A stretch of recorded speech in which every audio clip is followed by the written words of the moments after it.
സ്വാമി ശരണം. ഉത്തർപ്രദേശിൽ 45 കുടുംബങ്ങൾ ഇസ്ലാം ഉപേക്ഷിച്ച ഹിന്ദുമതം സ്വീകരിച്ചിരിക്കുന്നു. ഹാപ്പൂരിലാണ് സംഭവം നടന്നത്. 150ഓളം പേരാണ് ആചാരപ്രകാരം സനാതനധർമ്മത്തിന്റെ പാതയിലേക്ക് എത്തിയിരിക്കുന്നത്. 4 വർഷത്തെ എതിർപ്പിനും ആശയക്കുഴപ്പത്തിനും ഒടുവിലാണ് തങ്ങൾ സനാതനധർമ്മത്തിൽ എത്തിയത് എന്ന് കുടുംബങ്ങളുടെ തലവൻ സൽമാൻ ഖാൻ പറയുന്നു. മതപരിവർത്തനത്തിന് പിന്നാലെ സൽമാൻ തന്റെ പേര് സൻസാർ സിംഗ് എന്നാക്കി മാറ്റിയിരിക്കുന്നു. മുത്തച്ഛന്റെ അവസാന ആഗ്രഹം നിറവേറ്റിക്കൊണ്ടാണ് സൻസാർ സിംഗിന്റെ കുടുംബം ഇസ്ലാം മതം ഉപേക്ഷിക്കുവാനുള്ള നടപടികൾ ആരംഭിച്ചത്.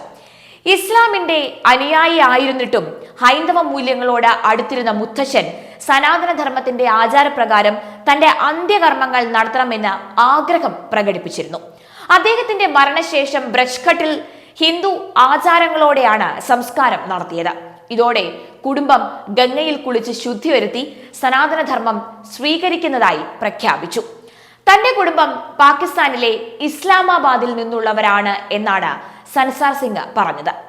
മുഗൾ ഭരണാധികാരികളുടെ ഭീഷണിയെ തുടർന്ന് തങ്ങളുടെ പൂർവികർ ഇസ്ലാം മതം സ്വീകരിച്ചതാണ് എന്നും യഥാർത്ഥത്തിൽ തങ്ങൾ ഹിന്ദുക്കളായിരുന്നു എന്നും അവർ വെളിപ്പെടുത്തി.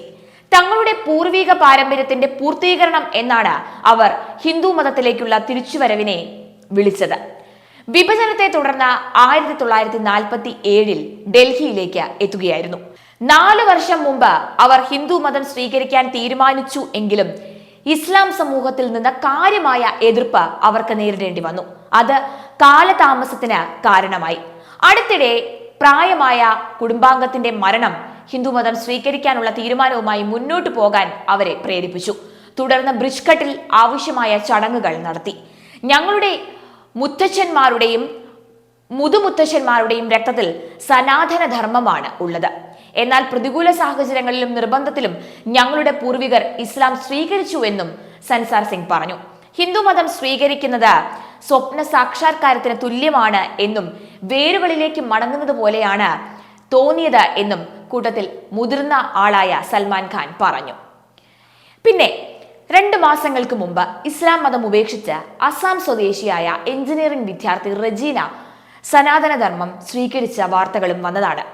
ഇസ്ലാമിനെ അനാചാരങ്ങൾ കണ്ട് മനം മടുത്താണ് ഹിന്ദു മതം സ്വീകരിച്ചത് എന്നാണ് റജീന പറഞ്ഞത്. ഏറെ നാളായി സനാതനധർമ്മം സ്വീകരിക്കാനുള്ള ആഗ്രഹത്തിലായിരുന്നു റജീന ബീഗം. ആ യുവതിയെ അതിന് സഹായിക്കാൻ ഇറങ്ങിയതിന്റെ പേരിൽ തനിക്ക് നേരെ ആക്രമണ ശ്രമം നടന്നതായി ജുഗൽ ചന്ദ്രദേവ് ഗോസ്വാമി പറഞ്ഞു. ഗുവാഹത്തി സന്ദർശിക്കാമോ എന്ന് ചോദിച്ച തനിക്ക് ഒരു ഫോൺ കോൾ എത്തി. താൻ അതിന് സമ്മതവും മൂളി. അതിനുശേഷം വിശ്വ ഹിന്ദു പരിഷത്തിൽ നിന്നുള്ള ഒരു സുഹൃത്തിനൊപ്പം താനും പെൺകുട്ടിയെ കാണുന്നതിനായി രംഗിയ സന്ദർശിച്ചു. എന്നാൽ പെൺകുട്ടിയെ കാണാൻ ഞങ്ങൾ എത്തും എന്നറിഞ്ഞ് ചിലർ ഞങ്ങളെ പിന്തുടർന്നു. എന്നാൽ ഭാഗ്യവശാൽ ഞങ്ങൾ അന്ന് രക്ഷപ്പെട്ടു. തുടർന്ന് യുവതിയോട് കോടതിയിൽ സത്യവാങ്മൂലം നൽകാൻ പറയുകയായിരുന്നു. അതിനുശേഷമാണ് ചടങ്ങുകൾ നടത്തിയത് എന്നാണ് ജുഗൽ ചന്ദ്രദേവ് ഗോസ്വാമി പറഞ്ഞത്.